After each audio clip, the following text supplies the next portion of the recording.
This week in East Brunswick, the library once again welcomed an artist in residence, a fiber artist, Hanneke Neve. To open our program, we'll learn more about Hanneke and her art. Also this week, Phillips will interview local author Michael Avallone, and later talk to the Lions Club's Tom Field about an upcoming New York Giants charity basketball game. Our regular features will include Ken Shalhoub's Health Facts, today focusing on DNA probes, a Kids Comments book review from Joel Levine, and on Consumer Aware, information about the upcoming County and Municipal Consumer Agencies Conference. First, here's Channel 8's program schedule for next week. Monday begins at 10 a.m. with Look Great, Feel Great. Lenore Kulik offering exercises, especially for those who prefer to exercise in the evening before bedtime. At 10:30, the PBS American Artist Series will feature painter Fritz Scholder. Tuesday evening at 8, meet this year's school board candidates as the PTA-sponsored School Board Candidates Forum comes to you live from the library. That's Tuesday at 8 p.m. The forum will be recast this Friday at 8 p.m. Then on Wednesday evening at 8, our third Township Council budget hearing, again live from the library, will feature presentations by the Departments of Law and Planning and Community Development, as well as the library and the municipal clerk. This hearing will be shown again on Saturday the 30th, preempting other scheduled programming. Thursday at 7:30, John Migliero will interview racing car driver Jacques Vaucher on Sports Talk. And at 8:30, Paul Hansen and Steve Phillips will talk about the role of an attorney in financial planning on You and Your Money. And we'll be back next week with more news and local events on This Week in East Brunswick. Art Goes Public at the library welcomed the fiber artist last weekend. Let's meet her and learn about her work. Hello, I'm Hanneke Neve and I live in Heightstown. I'm an artist ever since I can remember.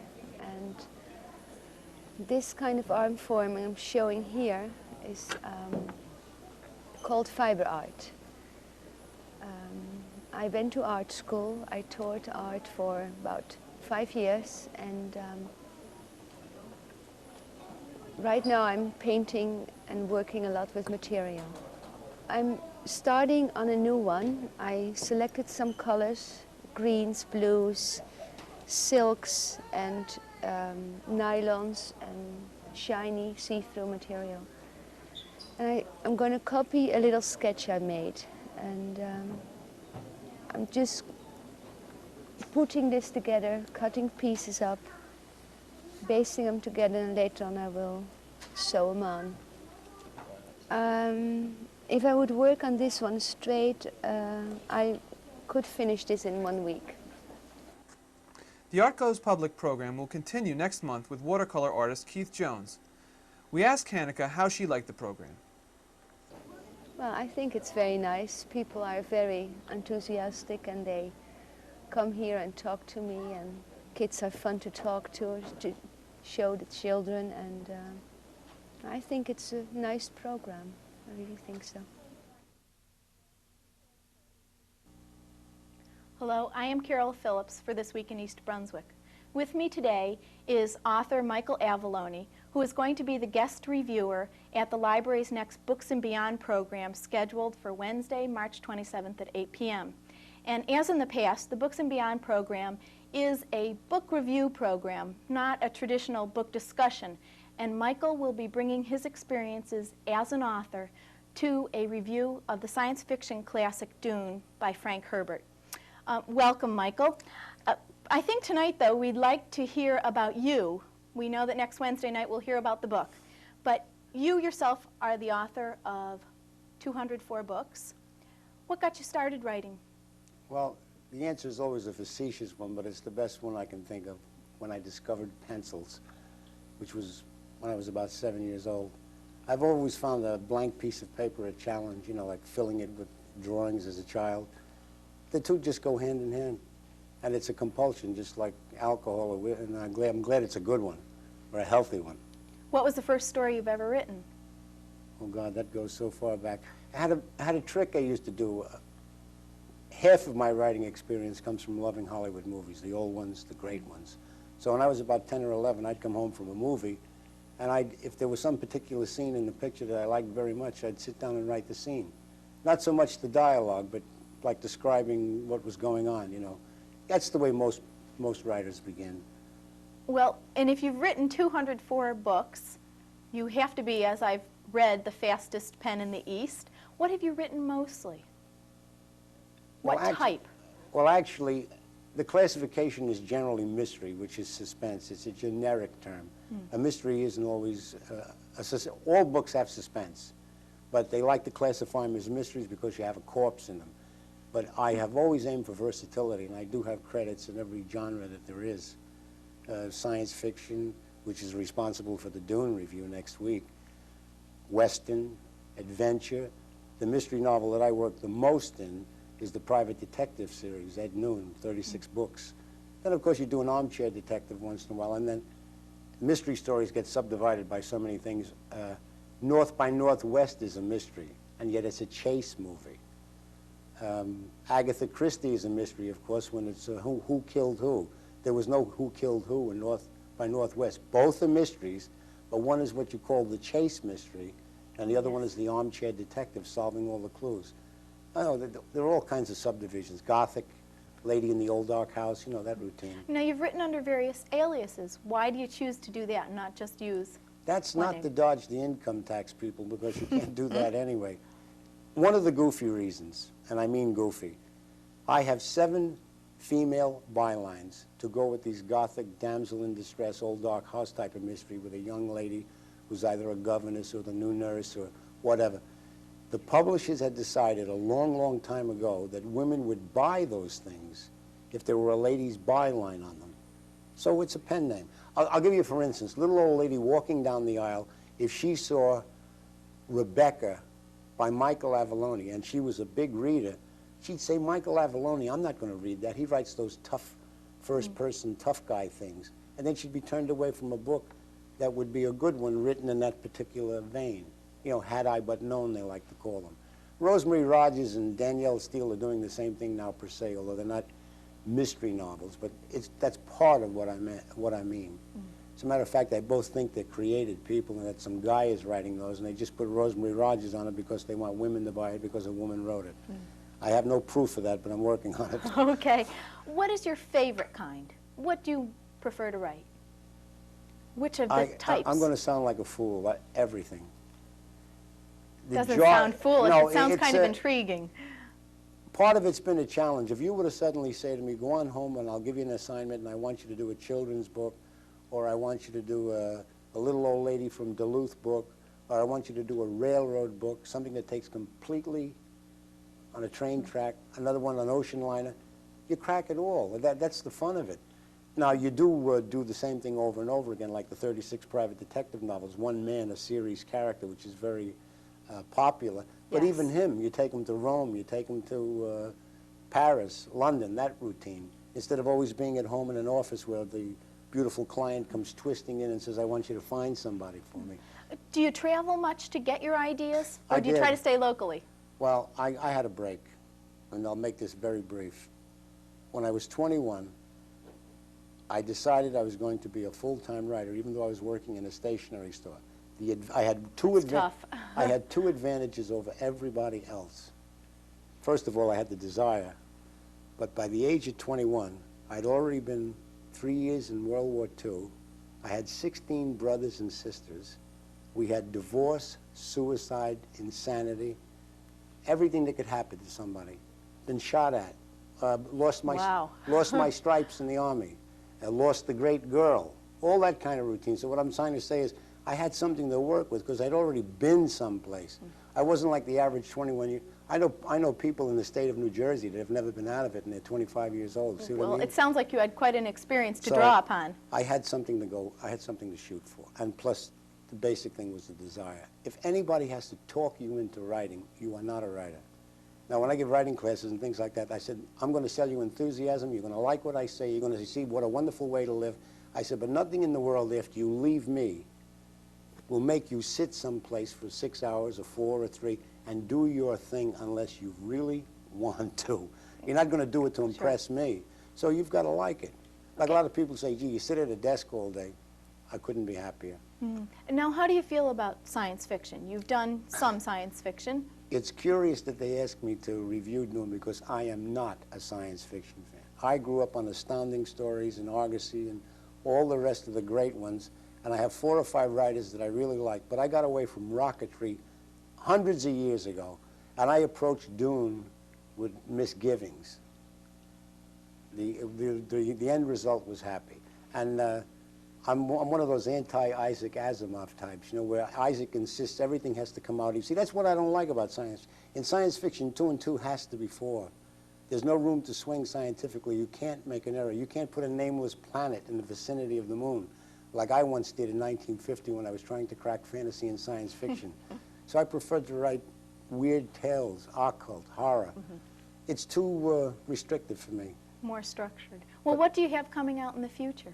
Where are you going from here? Well, in April, I've got a great big super-duper Western coming out in the Making of America series, which is pretty good because it's one of the few books that's going to explain how religion went west.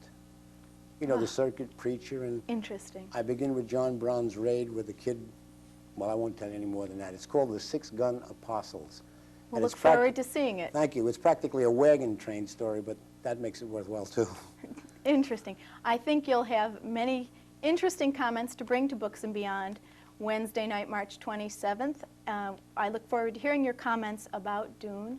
Thank you for joining us today. Thank you. And I will be back later in the show with a discussion with Tom Field about the benefit basketball game coming up on March 30th. Thank you. Hi, I'm Ken Shalhoub. A hot issue in diagnostic medicine, what are known as DNA probes. It seems that, you know, if we have a situation where we have a defective human gene, such as in hemophilia or certain other problems, resistant genes in bacteria, and we want to find out if a person has an infection and the bacteria that's causing that infection possibly has resistant genes, we can use these things called DNA probes, where what the scientists do is, and by the way, these scientists are at Enzo Biochemical Incorporated and Integrated Genetics in Framingham, Massachusetts. What they do is they produce a synthetic length of DNA, and they then inject that into either the culture of bacteria or into the person, and along with this artificial DNA is an indicating system, either a radioactive isotope, which can then be read through fluoroscoping, or they'll use a color or a dye situation where a stain will actually come up on a slide if it is the case with the bacteria. And what they do is they actually look for the gene in the bacteria or in the human cell that they want to find. And if in fact these synthetic lengths of DNA which are made to pair up with that defective gene, if you have that defective gene, that DNA will pair with it, and then the indicating system will show the clinician and the doctor that, yes, in fact, that defective gene is there, and then at least they can then tailor the treatment, taking that into consideration. Down the road, of course, is always the manipulation of the gene to fix it, but we're a little bit far away from that. But at least we can now look, and starting to be able to look, into the human body and into bacteria and see where and if in fact we do have a defective gene. So thanks for watching Health Facts.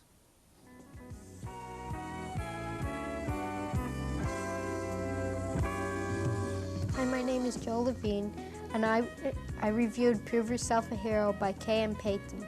If you're looking for an exciting, well-written book, look no further. This is a fast-paced book that involves a heart-rending kidnapping. Jonathan Meredith is kidnapped, drugged, and taken aboard an expensive yacht. Jonathan overhears his kidnappers say that if they are not paid $500,000 ransom by his parents, he will be drowned.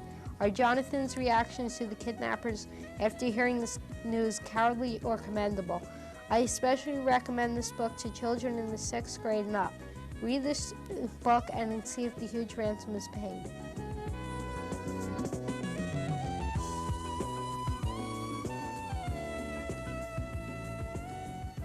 Hello, I am Carol Phillips for This Week in East Brunswick. I've just seen a poster about the East Brunswick Lions Club 3rd Annual Basketball Spectacular. And here to discuss it tonight is Tom Field. Good evening. Good evening, Tom. You're from the Lions Club, but tell me first, before we talk about the basketball game that's coming up, what exactly is the Lions Club? The Lions Club is the world's largest service organization. We in East Brunswick are a club of about 40 men who work diligently in projects for the visually handicapped, and we've just added a new project which is for hearing impaired. I see. I know that you are sponsoring a benefit basketball game that is coming up on the 30th of March at the high school. Who exactly is going to be playing in this game? Well, this is, as you said, our third annual event, and we've been very fortunate that we are able to bring down the football giants who come off a great season, and we will have the likes of Lawrence Taylor, LT himself, Zeke Moat, Ali Haji Sheik, Dave Jennings, Gordon King, many of the starters, many of the first-rate fellas who were here last year, and should be a very exciting event. And just who will be opposing them? Well, we have started a policy for the last 2 years where we brought in fellas from various colleges, local former East Brunswick stars, men from the East Brunswick Recreation Group, and we have a great group of players who represent the township, represent the East Brunswick Lions Club, and they're coached by a local fella named John McDermott. Okay.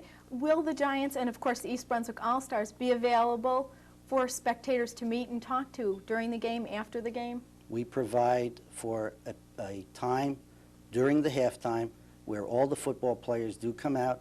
They're willing to sign autographs, give the fans an opportunity to take pictures, and certainly before and after, we have plenty of opportunity for all the fans to take those kind of pictures and sign autographs. Sounds great. What is the cost of a ticket to this game? It costs $5, can be purchased in advance, and we have 5 locations, plus a mail order program this year. So we give our audience an opportunity to buy tickets in many various ways. Okay, I know they're available at the audiovisual desk at the library. Where else can they be purchased? We have the Cheese Villa at the Brunswick Square Mall. We have Center Luncheonette along Route 18. We have Sir Speedy at the Village Green, and we're using Carolia Lanes in North Brunswick. Okay. How will the proceeds from this game be used? Well, this year, in talking with the acting director, Sharon Karmazin, we have found that the library will have some real tight budget restraints. And the East Brunswick Lions Club has decided that we will use the entire proceeds of this game to help the library, not only in areas where it will help the visually handicapped, but also for some of the youth programs and some of the special projects. Sounds good. I think the most important question is, though, just who's going to win this game this year? Well, last year, and being an old St. John's alumnus, I think the game last year was as good as St. John's Georgetown. And the outcome was that the East Brunswick All-Stars won, and I know the Giants are planning to come down in full strength because they don't like to lose. I should think not. I guess we'll see what happens. Now, if people have the desire to find out more information, is there a number that they can call? Yes. I'd be very happy to try to answer all those kind of questions. I'd certainly like to sell a lot of tickets, and we do have 900 tickets that are already out, so we're talking about potentially 200 only left. And my hope is that anyone listening, please call me at 780-2200, 9 to 5, Monday through Friday. I'll be happy to answer all questions and sell plenty of tickets. Great. So the football Giants will battle the East Brunswick All-Stars in a benefit basketball game sponsored by the Lions Club on Saturday, March 30th at 8 p.m. at the high school. Tickets are available, as Tom said, in 5 locations, or for more information, you can call 780-2200, and the proceeds will be used to support projects at the library. And I just think we'll have to see who wins this year. For This Week in East Brunswick, this is Carol Phillips.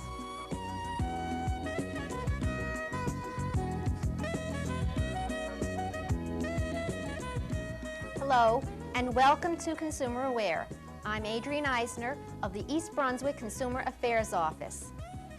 The County and Municipal Consumer Agencies of New Jersey, also known as CAMCA, is sponsoring a statewide consumer education conference as part of their activities scheduled for National Consumer Week in April 1985. The East Brunswick Consumer Affairs Office is pleased to be participating in this conference. It is designed to educate teachers, social workers, and government outreach workers of the major problems and avenues of redress available to consumers in New Jersey.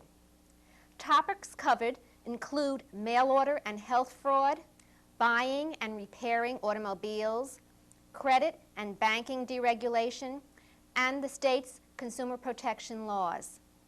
The program will be held on Wednesday, April 24th at the Somerset Travel Lodge.